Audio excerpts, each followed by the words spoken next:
But if you think you do have rights, let me ask you this. Where do they come from? People say, well, they come from God. They're God-given rights. Oh, fuck, here we go again. Here we go again.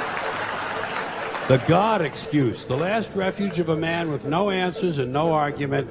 It came from God. Anything we can't describe must have come from God. Personally, folks, I believe that if your rights came from God, He would have given you the right to some food every day, and He would have given you the right to a roof over your head. God would have been looking out for you.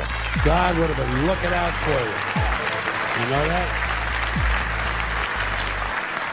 He wouldn't have been worried about making sure you have a gun so you can get drunk on Sunday night and kill your girlfriend's parents. But let's say it's true. Let's say God gave us these rights. Why would He give us a certain number of rights? The Bill of Rights of this country has 10 stipulations, okay? 10 rights. And apparently God was doing sloppy work that week because we've had to amend the Bill of Rights an additional 17 times. So God forgot a couple of things like slavery.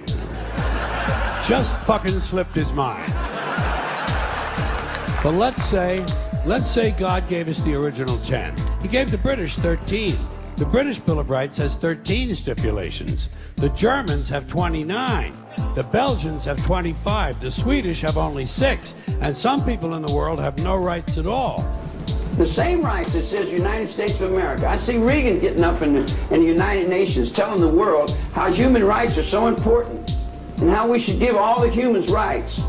And then he turned around and asked him on the darker side, what about Charlie? And say, oh, well, he don't deserve no rights. Well, if I don't deserve no rights, then who does deserve rights? I didn't break no law. Right now you're coming up for parole. You have the right to come up before a parole board. Do you want to get out on parole? Parole for what? Parole to where? I want my rights.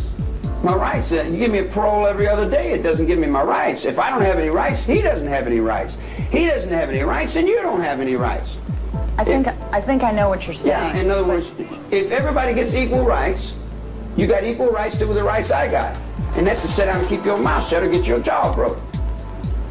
Is that the rights you want? What kind of a fucking goddamn God-given deal is that?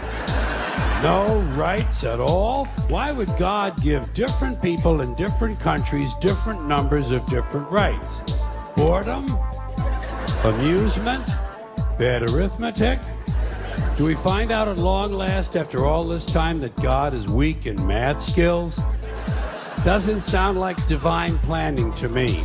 Sounds more like human planning. Sounds more like one group trying to control another group. In other words, business as usual in America. Now, if you think you do have rights, one last assignment for you. Next time you're at the computer, get on the internet, go to Wikipedia.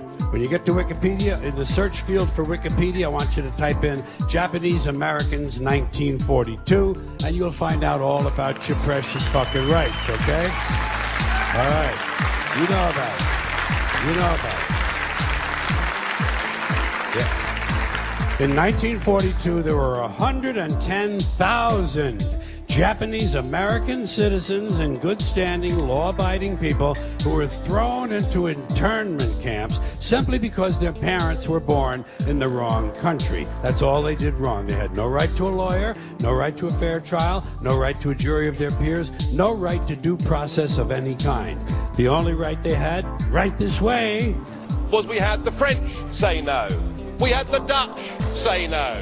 And then we had the Irish say no. And this Parliament has willfully carried on ignoring the wishes of the people. You just don't get it, do you? No means no.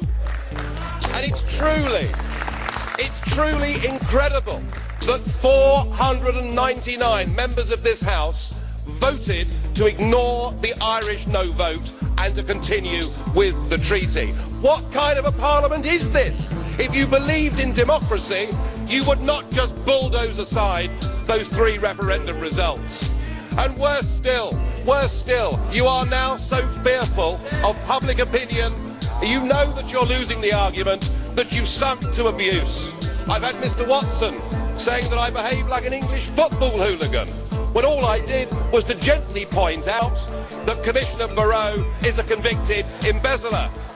Gary Titley said that I was a paranoid reactionary, living on the fringes of society. Well, I mean, he may have a point, I don't know. But Denny Cohn-Bendit, that great champion of free speech, said that opponents of the treaty were mentally ill. And Martin Schulz, the leader of the Socialists, saying after one of the no votes, we must not bow to populism, and that the no votes open the door to fascism.